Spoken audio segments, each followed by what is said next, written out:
Do you have the skill set to handle the mission?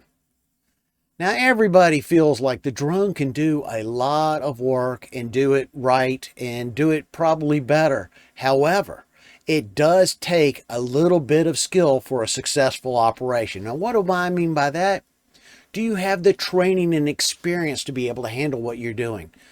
Do you understand what risk mitigation is? So let me tell you, risk mitigation is making sure that when you're out at the site, you're not going to hit anybody or anything.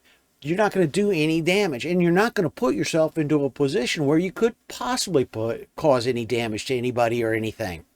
So that all really boils down to common sense. And I'm telling you, as much experience and training as you have, there's nothing that is better than your own common sense.